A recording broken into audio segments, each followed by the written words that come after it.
Yes we are live now. Hello friends, hello दोस्तों, कैसे हैं आप? आशा करता हूं आप अच्छे होंगे, आपके घर पर सब अच्छे होंगे। मैं कुश कुमार स्वागत करता हूं आप लोगों को आपके ही इस यूट्यूब चैनल में जिसका नाम है IQ अडाइन इजी लर्निंग।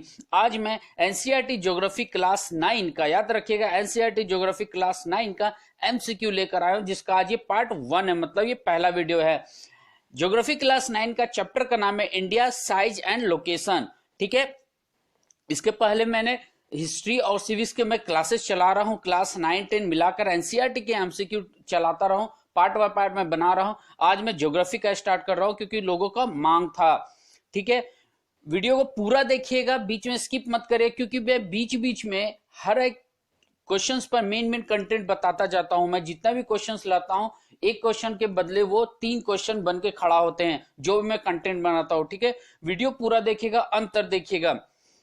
इस वीडियो पसंद आने पर लाइक कमेंट शेयर जरूर करिएगा। चैनल को सब्सक्राइब करके बेल आइकन दबाकर उसके नोटिफिकेशन ऑन कर लीजिएगा। चैनल का नाम है IQ अड्डा, ये लोगो देख करके ही आप सब्सक्राइब करिएगा। ठीक है, यही हमारा चैनल है, ये मेरा नहीं, ये आपका चैनल, क्योंकि मैं आपके लिए ही काम कर रहा हूं।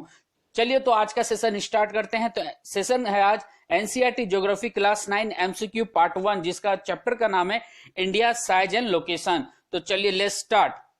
आज का पहला क्वेश्चन है, क्वेश्चन कहता है India is a vast country lying in the dash, मतलब भारत डैश में बड़ा एक विशाल देश है। कहां पर बड़ा विशाल देश है? आपके पास ऑप्शन है, ऑप्शन से पकड़ में आ जाएगा क्वेश्चन एग्जैक्टली कह क्या रहा है। पहला ऑप्शन आपके पास साउदर्न हेमिस्फीयर, दूसरा ऑप्शन आपका नॉर्दर्न हेमिस्फीयर, तीसरा ऑप्शन आपके पास ईस्टर्न हेमिस्फीयर, चौथा ऑप्शन आपके पास है वेस्टर्न हेमिस्फीयर, मतलब दक्षिणी गोलार्ध, उत्तरी गोलार्ध, पूर्वी गोलार्ध, पश्चिमी गोलार्ध, कहां पर है इंडिया?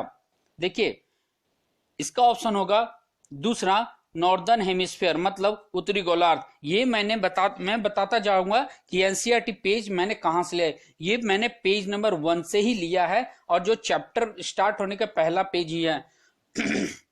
अब याद रखिएगा, इसको वर्ल्ड मैप में देखिएगा कि वर्ल्ड मैप में फर्स्ट वाले पेज में वर्ल्ड मैप दिया हुआ, वहां पर देखिएगा कि वर्ल्ड को 2 हिस्सा में बांटा गया है, एक नॉर्दर्न हेमिस्फीयर, एक साउदर्न हेमिस्फीयर। तो भारत नॉर्थ उत्तरी दिशा की ओर पड़ता है।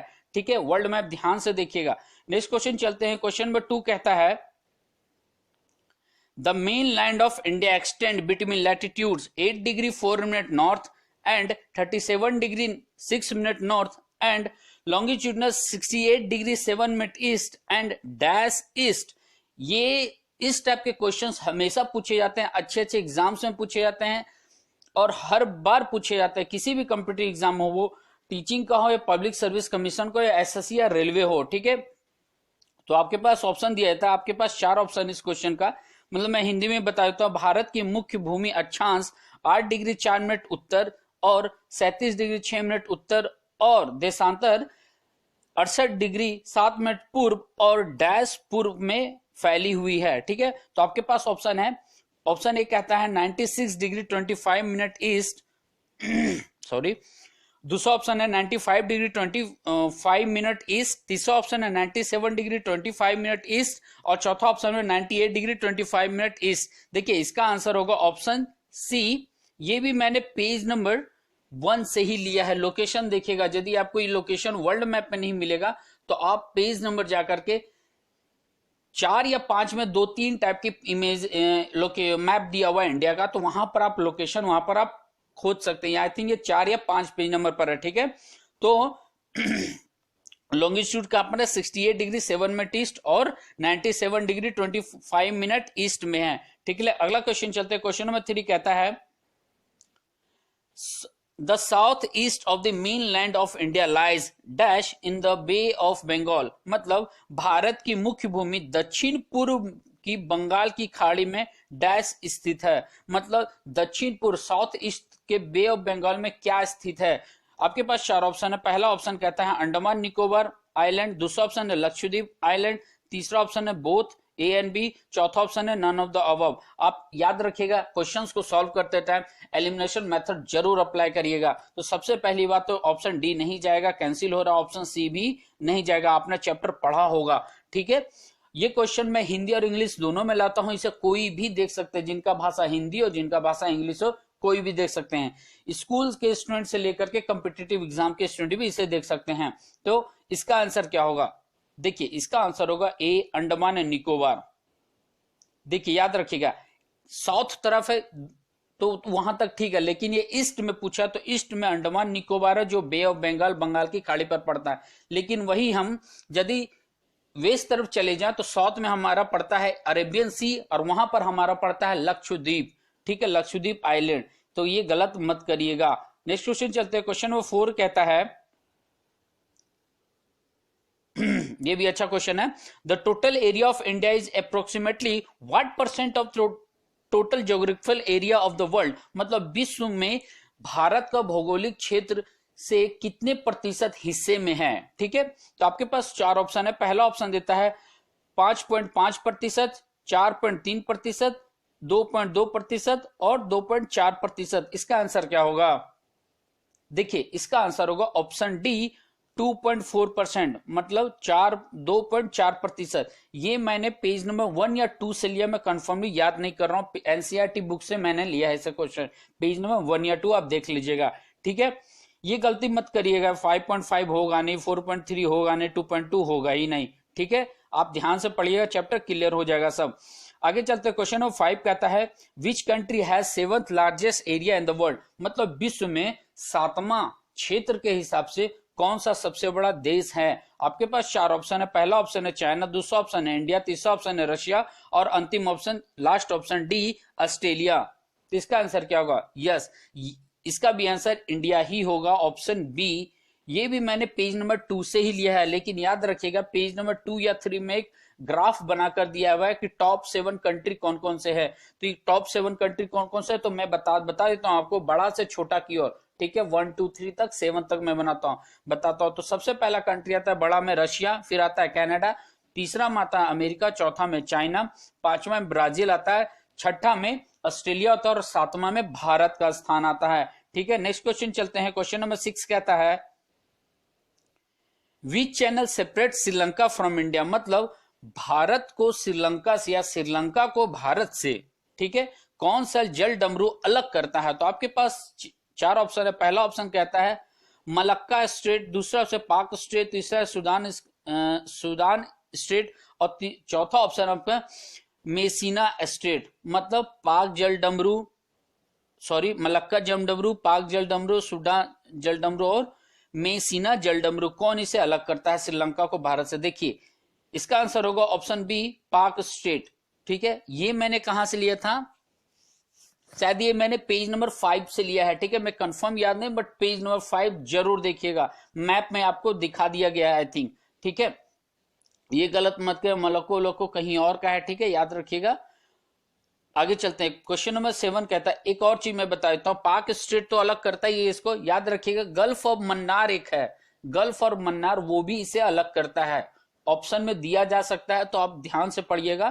तो पाक स्टेट और गल्फ ऑफ मन्नार दोनों भारत और श्रीलंका को अलग करता है। ठीक है, अगला क्वेश्चन चलते हैं। क्वेश्चन नंबर 7 करता है स्वेज नहर किस वर्ष खोली गई, कहता है in which year was Suez canal open, मतलब स्वेज नहर को कब खोला गया था। तो आपके पास 4 ऑप्शन है। पहला ऑप्शन कहता है, ये आई थिंक मैंने ब्लूप्रिंट से लिया है, वो डू यू नो करके जो दिया जाता है ना, क्या आप जानते, वो वाले बॉक्स से मैंने ये क्वेश्चन उठाया। ठीक है, याद रखिएगा पेज नंबर 2 में ही ये है, मैं कंफर्म हूं क्योंकि वो ग्राफ के ठीक ऊपर था, मुझे याद है। ठीक है, तो आपके पास 4 ऑप्शन है, 1864, दूसरा ऑप्शन में 1868, तीसरा ऑप्शन है 1869, चौथा ऑप्शन है 1870। ठीक है, तो इसका आंसर क्या होगा? देखिए इसका आंसर होगा ऑप्शन सी, 1869। ये स्वेज नहर कहां पर, यूरोपियन कंट्री में है। ठीक है, याद रखिएगा। अच्छा, ये स्वेज नहर को खोला गया था 1869। इससे क्या फायदा हुआ था कि भारत और यूरोपियन देश का जो डिस्टेंस था 7000 किलोमीटर कम हो गया था। याद रखिए, वो इसी डू यू नो वाले बॉक्स में दिया हुआ है। ठीक है, आगे चलते हैं। इस टाइप के क्वेश्चंस गलत मत करिएगा, पढ़िएगा, क्योंकि ये सब प्रीवियस ईयर में क्वेश्चंस पूछे जाते हैं। अब तो एमसीक्यू सीरीज चल रहा है स्कूल में भी, तो याद रखिएगा, इसमें जरूर पूछा जाएगा। अगला क्वेश्चन चलते हैं। क्वेश्चन नंबर 8 कहता है what is the time from Gujarat to Arunachal Pradesh, मतलब कोई एक इंसान गुजरात के एकदम लास्ट छोरे पर खड़ा है, दूसरा इंसान अरुणाचल प्रदेश के दूसरे छोरे में खड़े हैं, तो दोनों एक दूसरे से मिलेंगे मतलब दोनों एक दूसरे के जगह जाएंगे तो कितने समय लगेगा, तो उसमें घंटों की दूरी कितनी है। तो आपके पास 4 ऑप्शन है। दूसरा ऑप्शन कहता है, पहला ऑप्शन कहता है 1 घंटा, दूसरा ऑप्शन कहता है 2 घंटा, तीसरा ऑप्शन है 3 घंटा, चौथा ऑप्शन है 4 घंटा। तो इसका आंसर क्या होगा, देखिए अरुणाचल प्रदेश से गुजरात की दूरी पूरी 2 घंटे है। यदि अरुणाचल प्रदेश में सुबह 6 बजे होती है, सूर्य का पहला किरण 6 बजे यदि आता है, तो गुजरात में 8 बजे आएगा। याद रखिएगा 2 घंटे का ये फर्क है।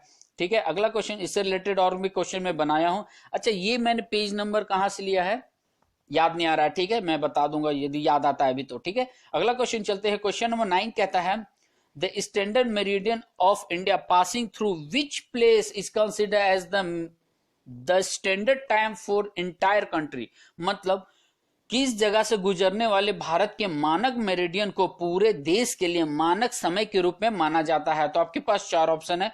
पहला ऑप्शन कहता है मिर्जापुर, दूसरा ऑप्शन है इलाहाबाद, तीसरा ऑप्शन है लखनऊ और चौथा ऑप्शन है नन ऑफ द अबव। तो सबसे पहले एलिमिनेट करिए ऑप्शन डी। अब देखिए मिर्जापुर मैं कहां से लिया हूं, ये भी मैंने पेज नंबर 2 से ही लिया है। वो जो मैंने ग्राफ बताया था ना, ठीक उसके राइट साइड में कहीं लिखा हुआ है सेंटेंस, आप पढ़ेगा वहां आपको मिल जाएगा मिर्जापुर। अच्छा सॉरी, मैंने आंसर बता दिया, कोई बात नहीं। तो इसका आंसर होगा मिर्जापुर। ठीक है, अच्छा ये मिर्जापुर कहां पड़ता है, किस राज्य में पड़ता है, तो याद रखिएगा ये उत्तर प्रदेश में पड़ता है। ठीक है, वो ब्रैकेट में शायद दिया हुआ है, मुझे कंफर्म नहीं है।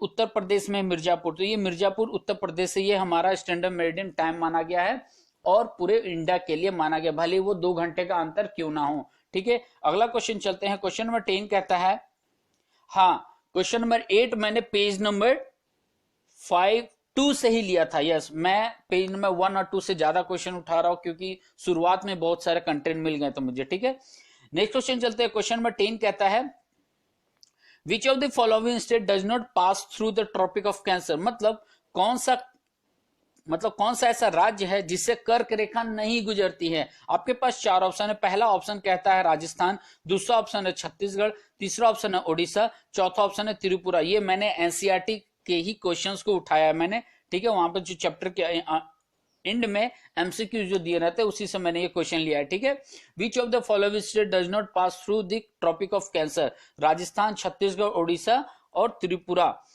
तो इसका आंसर क्या होगा, देखिए इसका आंसर होगा उड़ीसा। उड़ीसा से ये पास नहीं होता है। ठीक है, राजस्थान, छत्तीसगढ़, त्रिपुरा अलग बात की बात है। अच्छा, अब मैं बताता हूं कहां कहां से ये पास होता है। ठीक है, कितने राज्यों से पास होता है बताएंगे, ये कमेंट बॉक्स में बताइएगा। ऐसे मैं सबके नाम बता देता हूं। मैं कहां से चलूं, वेस्ट से ईस्ट चलता हूं। ठीक है, तो सबसे पहले गुजरात आएगा, फिर मध्य प्रदेश आएगा, फिर छत्तीसगढ़ आएगा, झारखंड आएगा, पश्चिम बंगाल आएगा, त्रिपुरा आएगा, मिजोरम। इतने सारे राज्य से कर्क रेखा ट्रॉपिक ऑफ कैंसर पास होती है। याद रखिएगा ये क्वेश्चन गलत मत करिए, क्वेश्चंस आते हैं कितने राज्यों से पास होते हैं, ये भी क्वेश्चंस आते हैं, ये आपको कमेंट बॉक्स में बताना है। ठीक है, नेक्स्ट क्वेश्चन चलता हूं। ठीक है, आज इतना ही है। ठीक है, अगले वाले क्लास में इसके आगे के पार्ट बनाता चले जाऊंगा, पेज बाय पेज में बनाता रहता हूं। कभी यहां से उठाता हूं, कभी वहां से उठाता हूं। एनसीईआरटी बुक से ही मैं लेता रहता हूं। एनसीईआरटी बुक को ध्यान से पढ़िएगा, सारे क्वेश्चन सॉल्व होंगे। ठीक है, वीडियो पसंद है तो लाइक शेयर जरूर करिएगा, कमेंट करिएगा, कुछ कमी है तो जरूर बताइएगा मुझे, ताकि मैं इसे सुधार सकूं और आप लोग के लिए बेहतर से बेहतर क्लासेस दे सकूं। ठीक है, चैनल को सब्सक्राइब जरूर करिएगा। IQ अड्डा नाम है, यूट्यूब पर जाकर सर्च करिएगा IQ अड्डा, ये येलो वाला लोगो याद रखिएगा। सब्सक्राइब करने के बाद बेल आइकन दबाकर नोटिफिकेशन ऑन जरूर करिएगा, बोलना पड़ता है, कोई बात नहीं। ठीक है, टेक केयर, अपना ख्याल रखिएगा। मैं फिर से लेके आऊंगा, धीरे धीरे सब करता जा रहा हूं। ठीक है, टाइम लगता है थोड़ा, अकेला भी हूं, है ना। टेक केयर, अपना ख्याल रखिएगा, घर पर अच्छे रहिएगा, सुरक्षित रहिएगा, बड़ों से आशीर्वाद लेते रहिए, छोटों को प्यार देते रहिए। थैंक यू वेरी मच, फिर मिलते हैं, धन्यवाद।